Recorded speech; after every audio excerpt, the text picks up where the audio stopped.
Отец Жарко, најпрвен сакам да ви се заблагодарам што не гостевте овде во овој прекрасен манастир Лешечки, во ова прекрасно место по повод нашиот разговор за овој прекрасен голем празник христијански. Најпрвен сакам да ве прашам што лично за вас значи Великден и како вие го прославувате овој голем христијански празник. За да го истакнеме значењето на најголемиот христијански празник Воскресение Христово Великден, јас би се навратил многу понапред од она што го читаме во Светата Библија, односно би се навратил на моментот на Адамовиот гревопад, Адамовото отпаѓање или непослушание кон Бога преку паѓањето во гревот. И всушност оној момент кога човекот ја губи она позиција или оној пиедестал, оно значение вистинско за кое што е создаден од Бога. Бидејќи претходно Бог го создал духовниот свет, ангелите, меѓутоа поради гордоста еден дел од ангелите отпаднале од Бога, Бог посака да создаде битие, односно човек, битие боголико, кое што всушност ќе биде спој помеѓу она што е материјално претходно создадено и духовно, на тој начин да ја представува самиот човек Божјата слика или икона на земјата. Меѓутоа, со отпаѓањето од заповедта на послушание или на воздржание на нашите прародители и нивното изгонување од рајот, човечкиот род го изгубил тој пиедестал или таа можност да биде на вистинското назначение од Бога. Меѓутоа, бидејќи Бог се создава од љубов и пред се го краси љубовта како една особина која што нема граници. Така го возлюбил и човекот и му дал ветување, откако сето тоа се случува и во оние зборови во книгата на светиот пророк Мојсеј, каде што читаме во 3 глава, се вели: и ставам непријателство помеѓу тебе и жената, помеѓу родот твој и породот нејзин, тој ќе ти ја гази главата, а ти ќе го каснуваш по петата. Па сега да образложиме и зошто го спомнувам овој цитат од Мојсеевото петокнижие, бидејќи тоа е всушност првиот знак на надеж и првиот знак дека Бог му простува на човекот и нема да го остави без да го заштити, без да стори се што е во негова полза за негово спасение. Сега одиме понатаму. Адам, кој што сгреши, по неговата телесна смрт бил селен во адот. Меѓутоа, бидејќи пред се искушението за човекот дојде од раката на жената, а таа беше излажана од нечестивиот преку змијата,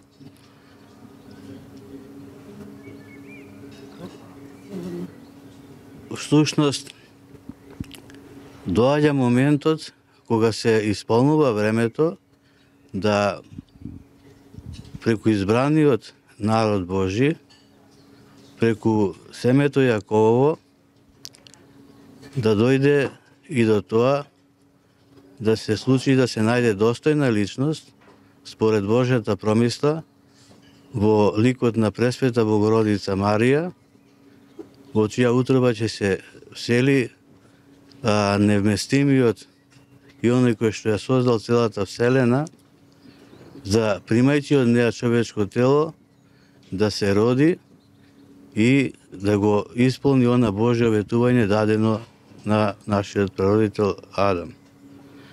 Па затоа светиот пророк Исаија вели: и ете девица ќе зачне и ќе роди син и ќе му се даде име Емануел, што значи Бог е со нас.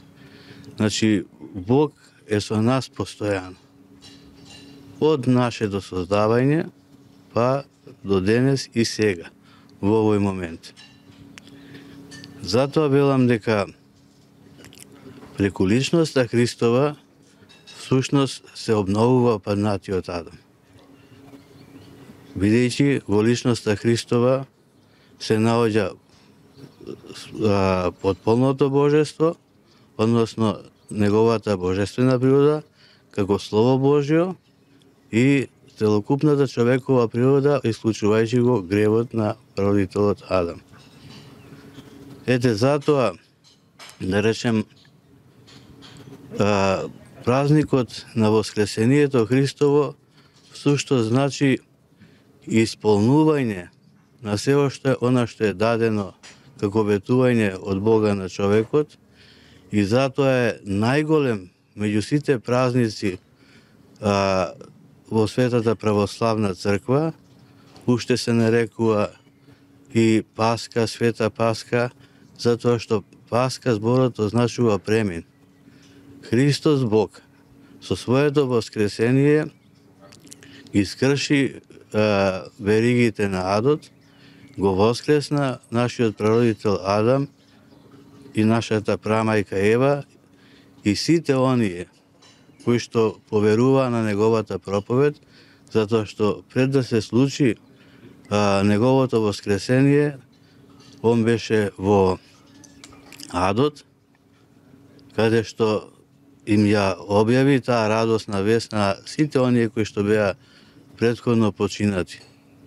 Меѓутоа, во синаксарот од пасхалната богослужба, од утрената која што се пее на денот на Воскресение Христово, се вели дека не сите биле спасени. Биле спасени оние кои што поверувале. Значи, како што за тие души тогаш значело дека треба да веруваат за да бидат спасени, така и во Новиот Завет Христос Бог ни вели: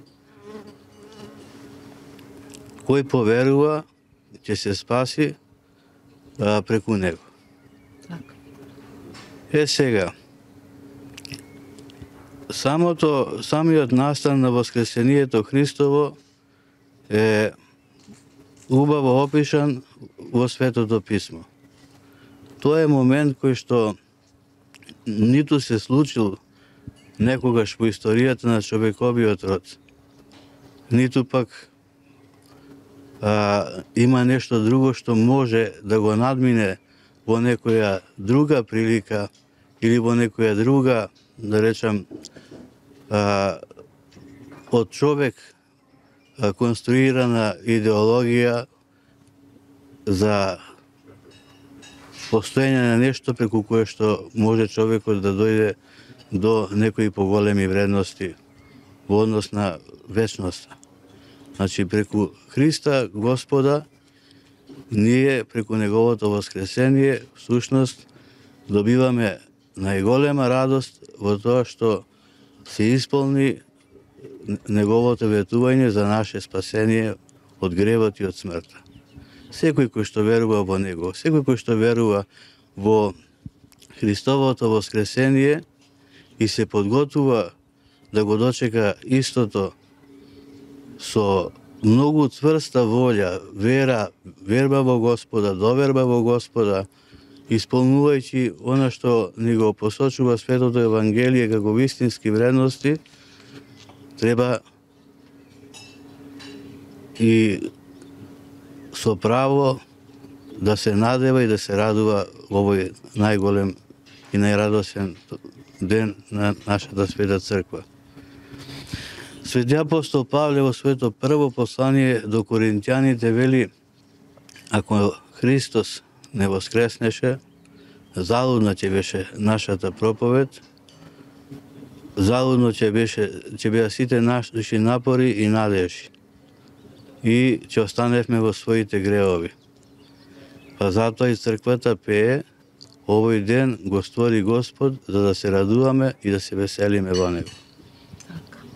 Прекрасни зборови слушнавме и прекрасно е да се слушне од свештено лице како што сте вие, вакви убави поучни, нели, традиции и сето она што нашите предци нормално го доживеале. Моето наредно прашање е: вие како духовник како го доживевате периодот на Великденскиот пост? Знаеме дека постот е, нели, тесно поврзан со овој празник, и дали луѓето кои што не постат се помалку верници, да речеме, во нашата религија? Видете, што се однесува до великопостниот период, кој што својата основа ја има во Христовиот постење во Јорданската пустина, 40 дена и 40 ноќи се вели, а потоа огладне.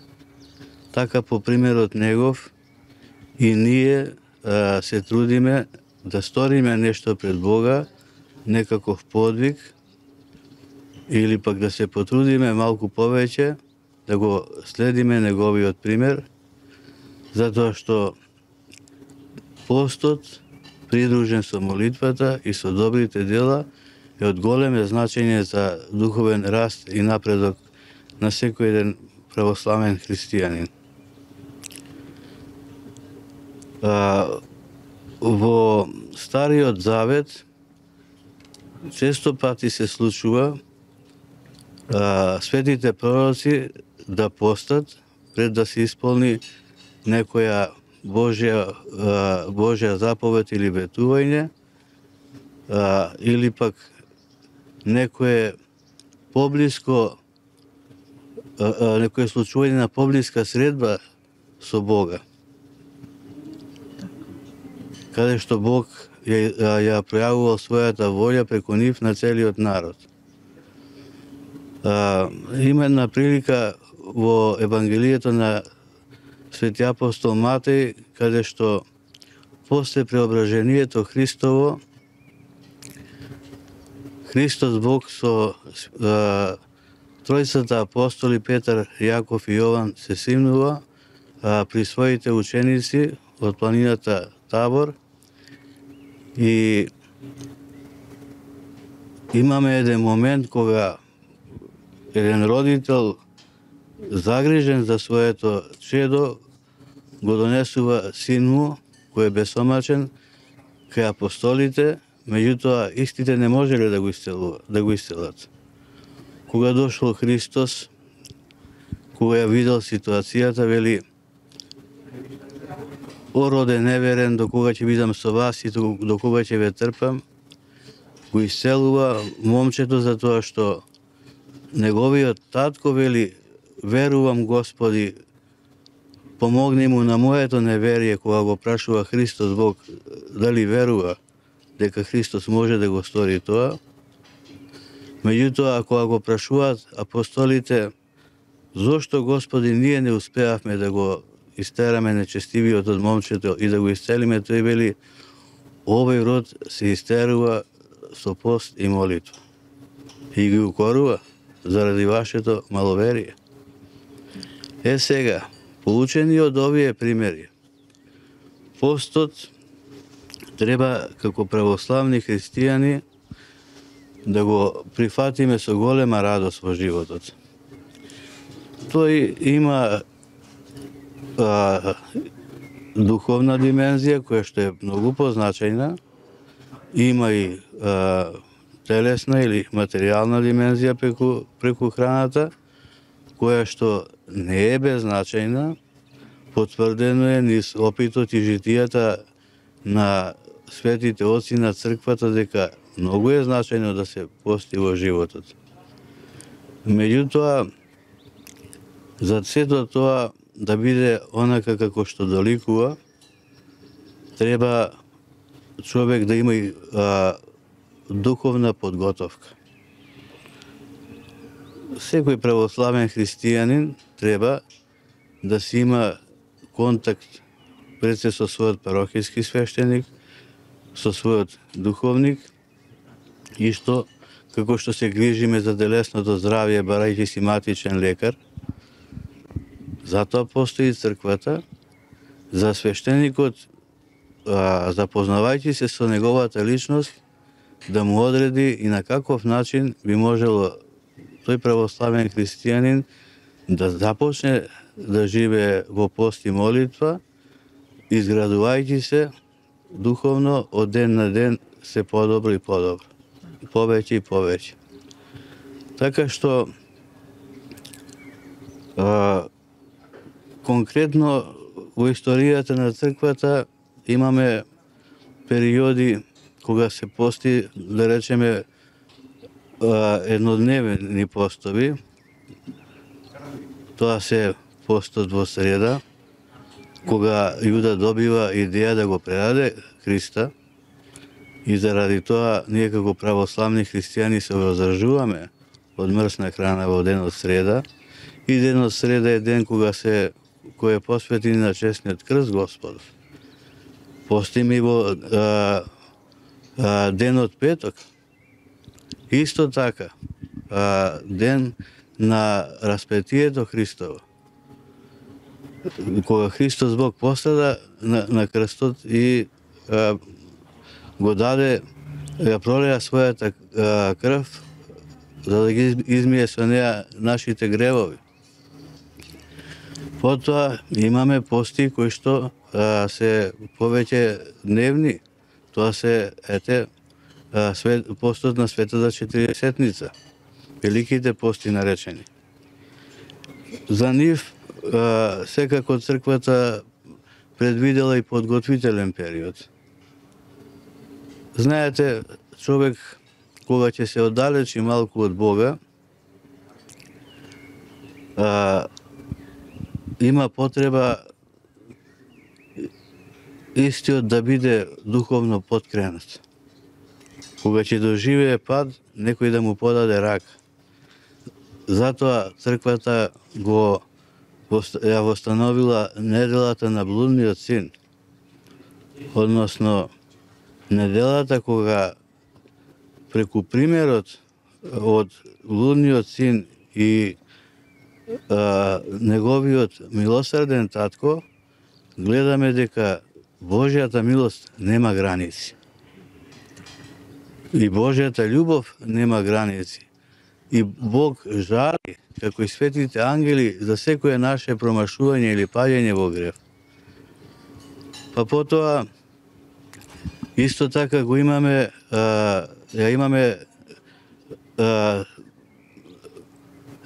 претходно неделата на Митарот и Фарисеот. Таа недела не се пости од причина што не се согласуваме со горделивиот став на Фарисеот, кој што фалејќи се верел дека се угодил пред Бога и го обвинува братот свој и се гнаси од него, па вели: не сум како него јас.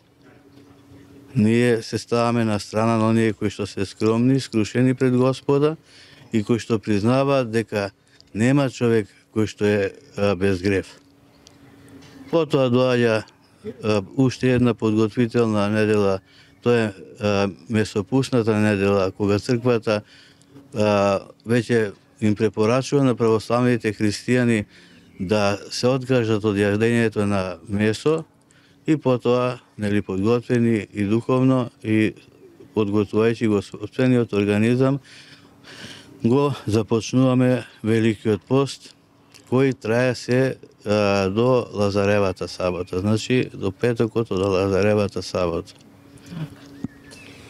Морам да ве прашам за црвеното јајце. Како традиција нели за Великден. Што всушност представува црвеното јајце и зашто првото јајце се бојадисува во четврток пред изгресонце? Црвеното јајце е дел од преданието на црквата. Има своја голема символика и значење секако. Е убав и радосен момент за сите христијани, пред се за најмладите. И има, според преданието, свој почеток во гестот што го направила Марија Магдалена, која што по вознесението Христово заминува да го проповеда Божјото Слово и стигнува до Рим, кај императорот Тибери. И тогаш, бидејќи таа го сведочела Христа и била гласноговорник за вистината на неговото воскресение, отишла кај императорот Тибери и му подарила црвено јајце, поздравувајќи го со зборовите Христос воскресна, и му го опишала настанот на Христовото воскресение. Дека од неа, всушност, императорот дознал за сета вистина на Христовото воскресение, за разлика, да речеме, доколку постоела кореспонденција, извештаи за настани во рамките за империјата, како би му го тоа, да речем, опишал некој друг, кој што може би пристрасно или невистинито би го представил истото. Само по себе, кој ќе видите, јајцето представува една, да речеме, природа која што изгледа мртва, ако земете едно јајце. Меѓутоа, ако истото се стави под квачка или пак, да речеме, во денешни услови, под инкубатор и така натаму, од него излегува живот. Значи, како што од јајцето се испилува пиле, така и Христос Бог воскресна од мртвите. Затоа што во Божеството не го напушти Христа и при смртта божествената природа. Како што и она што значи живот, зачеток на живот, постои во јајцето. Додека пак црвената боја е боја на радост, боја на победа и боја на крвта Христова. Од тие причини и наисправно е да се бојадисуваат јајцата во црвена боја. Се остапува малку од тоа за да се направи моменти на радост и малку креативни моменти кај семејства, да се направи моменти на радост за најмладите, меѓутоа треба да се држиме до тоа по обичајот во четврток рано наутро пред зори, на Велики четврток рано наутро пред зори, да се фарбаат првите 3 црвени јајца и всушност на тој начин да почнеме да се подготвуваме поинтензивно за дочек на Воскресението Христово Великден. Кои се назначајните великденски обичаи што треба да ги одржиме и не смееме да ги заборавиме? Па видете, јас мислам дека би се навратил малку поназад на она што го зборувавме околу постот и околу молитвата, за да потоа дојдеме до целта на постот и молитвата. Тоа е нашето соединување со Христа Господа на светата литургија на Великден. Имаме великопостни денови кога црквата пропишува моменти на храна без масло, во саботите и неделните денови на храна со масло. Меѓутоа, за оние кои што сакаат да направат нешто повеќе во својата, изразувајќи ја својата љубов и зголемувајќи го својот подбит пред Господа, да го држат и да ги тримерот. Односно, тоа се 3 дена кога верникот ги поминува не вкусувајќи ниту храна, ниту вода. Значи, понеделникот, вторникот, не се вкусува ни храна, ни вода, додека пак средата, во попладневните часови кога се служи литургија на претходно светените дарови, тогаш се причестува верникот и добродетелите кои што може еден човек да ги исполни, тоа се постот и молитвата преку благословено молитвено правило од страна на Духовниот Отец, кое што може да биде во форма на индивидуална молитва во домашни услови и секако многу важно и неизоставно е и заедничката молитва. А тоа се прави во храмовите на нашата света православна црква, каде што верните присуствуваат, се разбира секој согласно своите работни обврски и согласно они испланирани моменти, кога може да дојде во храмот, да присуствува на утрени и на вечерни богослужби. Потоа имаме во текот на великопостните недели, во секој петок во попладневните часови акатиском пресвета Богородица. Во петата недела имаме прво бдение, па потоа читање на покајниот канон, па второ бдение. Целта ми е да назначам дека во тој период треба да се учиме пред се да ги исполнуваме молитвеното правило со љубов кон Бога, правилото за пост со ревност кон Бога, затоа што тоа пред се е потребно за наше воспитување и духовно изградување пред Бога и се разбира чинењето на добри дела.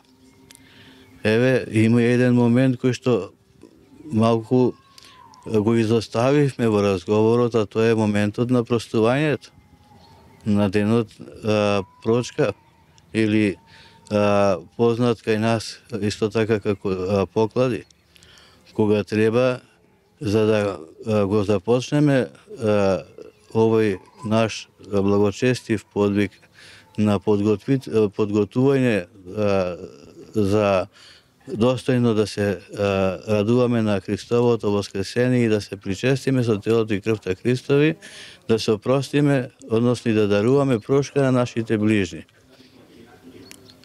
Меѓутоа, дали е само тој ден, да речеме, во годината доволен во смисла на простор и време да го направиме со сите, е дискутабилно прашање, или тоа треба да биде правено преку целата година, а денот прочка да биде круна на се она што сме го правиле во целата година, трудејќи се со сите да бидеме во мир Божи, во добри односи, почитувајќи се едни кон други, чинејќи си добро едни на други. Сега она што како вредности и како воспоставена традиција треба да се негува од нас како православни христијани и како црква, тоа е пред се свеста дека треба да тежнееме да се исполнат оние зборови, бидете на нас оние зборови Христови, бидете свети. Бидете совршени како што е совршен вашиот Отец Небесен. Тоа значи дека треба да се трудиме пред се да ја раскинеме целосно нашата колебливост во верата, односно да сме утврдиме во верата и да раскинеме нашата врска со нечестивиот доколку сме ја имале преку разни слабости. Значи, страстите се оние нешта кои што го одвојуваат од човека од Христа и со нив треба да се бори. Меѓутоа, преку преумувањето, односно преку светата тајна покаяние. Откако поминуваме период на пост и молитва, се разбира да најдеме време во договор со нашиот духовен отец, со парохискиот свештеник, да се исповедаме пред Господ, односно да ги признаеме пред Него нашите гревови, со ветување дека нема воиднина да ги правиме истите, или барем ќе бидеме со тежнение да бидеме подобри воиднина. Тоа е првиот, да речам, важен момент, затоа што најчесто луѓето ставаат акцент на нешто друго. Да се исчисти куќата, да речам, покрај тоа што ќе се фарбаат или бојадисуваат црвените велигденски јајца, значи да се мисли на убава велигденска трпеза, сето тоа е во ред. Меѓутоа, пред се треба да се мисли и да се трудиме, да се подготвиме за Господовата трпеза. Господовата трпеза, онака како што е опишано во Светото Евангелие за свадбата на царевиот син, е трпезата на светата литургија, кога од лебот и виното, преку молитвата на свештенослужителот, истите се претвараат од Бога во тело и крв Христови, за ние да се соединиме тогаш со Христа. Значи, подготвени преку постот, молитвата, добродетелите и светата тајна покаяние. Секогаш треба да ставаме акцент повеќе на духовната подготовка, затоа што тоа ќе не спаси. Тоа ќе ни даде вредност пред Бога. И во таа смисла е и значењето на крсната жртва Христова. Се ми се чини дека ние повеќе ставаме акцент на тие богати трпези, што повеќе да има јадење, гозба, или, правилото е друго. Видете, не значи дека другото, она што е подготување за да биде порадосно во смисла на материјална подготовка, треба да го занемариме. Се знае, кога е празник, се празнува. Меѓутоа, секако дека треба да се празнува достојно на името што го носиме христијани. До периодот на Христовото воскресение не би требало да се веселиме, не би требало да не бидеме послушни на црквата, да почнеме и пред време да спремаме мрсни трпези, посебно да речам во моменти на дружење на луѓето по кафани, ресторани и така натаму, или дома кога не се внимава од страна на семејства кои што немаат многу, да речам, религиозни, односно моменти во нивниот живот, односно не се доволно упатени или не се интересирале за да бидат повеќе информирани за тоа како треба да се однесуваат во великопостниот период. Во тој контекст ќе ја спомнам и она, да речам, оној совет што ни го дава и преподобниот отец Кирил Печиновиќ, кој што ги укорува христијаните дека во текот на великите пости треба да се внимава се тоа што го посочивме претходно да не биде практикувано. Затоа и Господ вели така да блесне пред луѓето вашата светлина, за да ги видат вашите добри дела и да го прослават вашиот Отец кој е на небесата. Ако ние не се воздржуваме во духовна смисла со целокупното наше битие, да биде, нели, целото срце наше приврзано со љубов кон Христа, целата наша волја да биде посветена за исполнување на она што значи Божја волја, за она што значи послушание кон Бога. Од тие причини треба да бидеме значи внимателни. Кога сето тоа ќе го направиме, секако дека и она што значи подготовка на трпеза не треба да изостане. Во рамките на можностите, меѓутоа убаво и тогаш да сме милосердни, по оние кои што и да чиниме дела на милостина, оние кои што имаат повеќе, да се потрудат да даруваат на оние кои што имаат помалку, меѓутоа тоа не треба да биде практикувано на начин на кој што нема да биде мило пред Господа, преку фалба и истакнување, туку онако како што е пропишано во Светото писмо, тивко и скромно во име Христово. Значи, ништо јас, ништо од мене, туку во името на Христа и заради Христа. Убаво е за Великден да израдуваме некои детенци. Дали со облека, ако не може да родителот да му купи, дали со дарување на храна и така натаму за семејството. Значи, хуманоста во име на Христа треба да биде една одлика на православните христијани како една украса нивна. Отец Жарко, кажете ми се чини дека во денешно време верата и се гледа повеќе како традиција отколку како вистинска духовна врска. Модерното време, особено младите генерации, направи да верата малце помалце ја почитуваат. Дали тоа вие истото го мислите?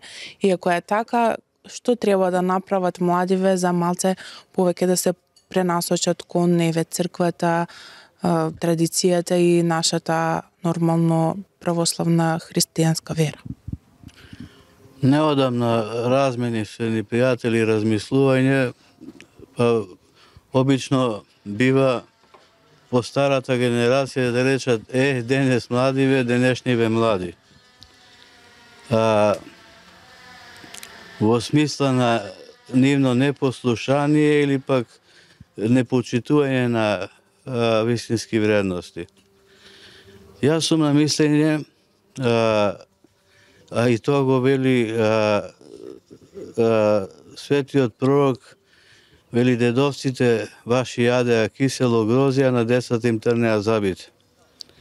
Обично повозрасните, од подалеку земено, прават моменти каде што на младите не им ја дават вистинската духовна храна со време. Значи, детето треба да се воспитува од најмали нозе, од што се вели од раѓањето во црквата. Сега, тука потврлуваме како црковно општество, можеби заради тоа што излеговме од еден друг период на убедување и на живење, каде што некои во животот, да речеме, поинаку се воспитувале. Меѓутоа, сега живееме период кога можеме слободно да си ја практикуваме и сакаме и негуваме верата во нашите семејства. Знаете, младиот човек, поготово оние кои што се адолесценти, се луѓе кои што имаат поинаква природа, пожива побунтовна од зрелите луѓе. Така што јас не би го зел здраво за готово она што велат, ако некој би рекол не верувам или се сомневам во Христа Господа, ја сакам или да речеме помалку сакам да додам во црква, така натаму, се додека не се направи пристап на духовните лица, вистински пристап кон младиот човек. Затоа имаме, да речем, парохијска заедница во помала смисла на зборот, најмала клетка на црквата Христова е семејството, па потоа парохиската заедница, па пошироката заедница епархијата и црквата. Треба да бараме патишта и начини на кои што ќе допираме до срцето на младиот човек. И никогаш не е престаната надежта да кажеме дека нашите млади залутаа. Во животот знаете, постојат моменти на трагање.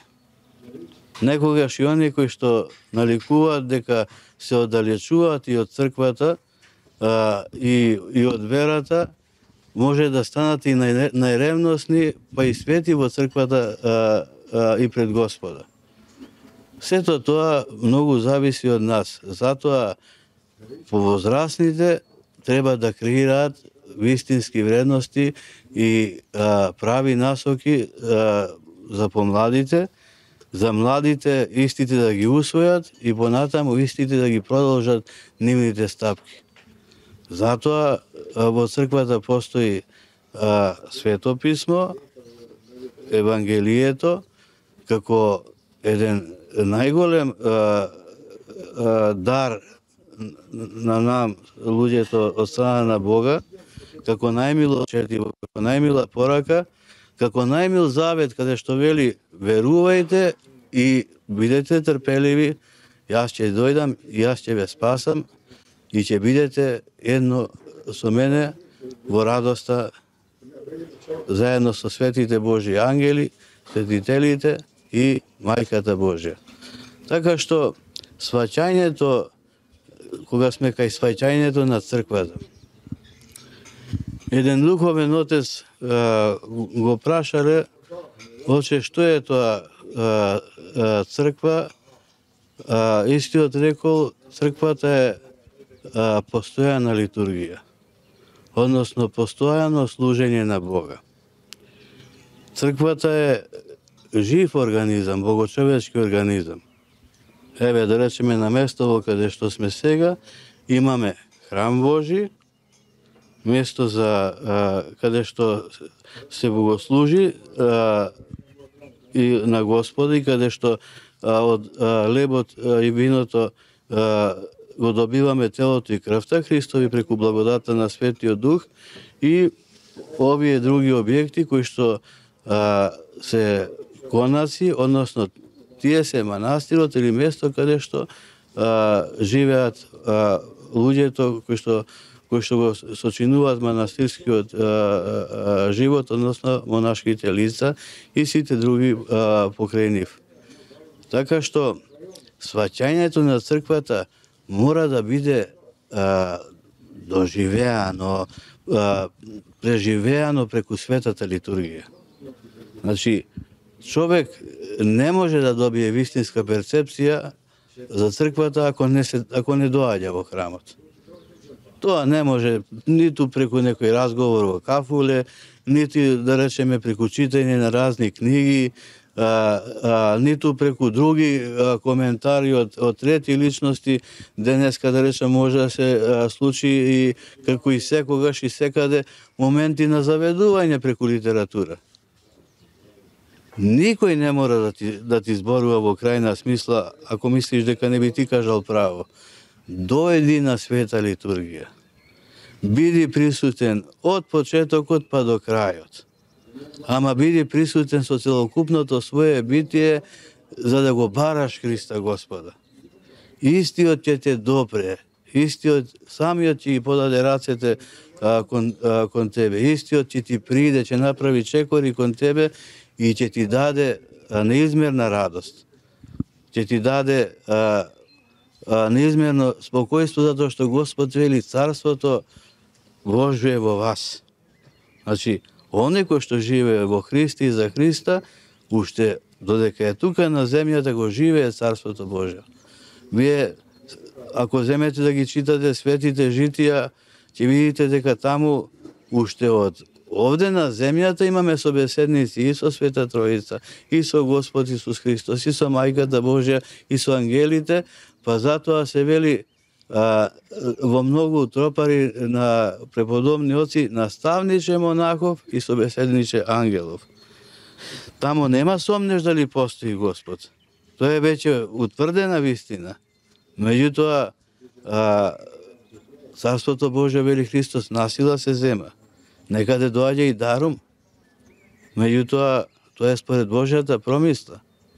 Ако не се свати, значи, литургиското значење, преку Светата Евхаристија, значи, на црквата, тогаш на друг начин, како и да ја перцепираме, нема да дојдеме до нејзиното вистинско значење, најмалку да речеме во некоја културна, социолошка или не знам каква друга причина. Црквата, видете, Христос и црквата, црквата ние ја градиме и таа не гради нас, не изградува нас. Таа е Христова и апостолска. Со неја управува Бог, со неја управува, во неја престојува Светиот Дух, затоа што е даруван на црквата, на Светата Педесетница, кога е незиниот роден ден. Меѓутоа, значи, еве да кажам, ајде нека е дозволиво малку човек да застрани и да залута барајќи вистина. Односно, вистината има име Христос. Меѓутоа, да се врати и да спознае.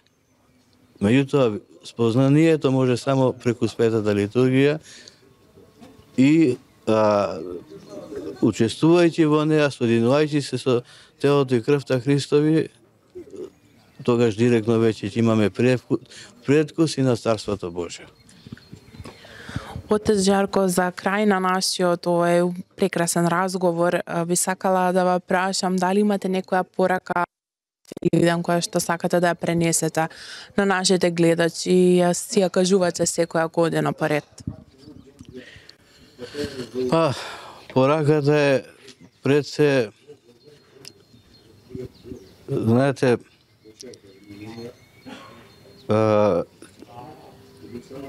мислам дека и сама по себе темата и за Воскресението Христово и за она што претходно го зборувавме е обширна, можеби и не бевме и доволно тоа сконцентрирани на се тоа, гледачите ќе го ценат и нека ни опростат ако малку, да речеме, се движевме и во разговорот и во други насоки. Мојата порака е да живееме со Христа и за Христа. Да живееме и да пулсираме со црквата.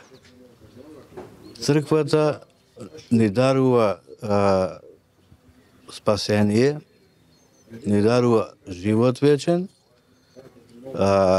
меѓутоа, колку што ни е потребна за да добиеме тоа, ни е потребна и тука на земјата. Ако во црковните песни се нарекува, поготово во творбите на Свети Јован Дамаскин, се нарекува светот бурно море или животно море многу разбранувано, тогаш, како што вели Господ Исус Христос на апостол Петар, ти си карпа и на таа карпа ќе изградам црквата и вратите на пековот нема да ја надвладеат, па сега да ја доловиме поентата, брановите можат да удираат во карпата. Силни, со поголем, помал интензитет, со бурни вретови, со страшни закани.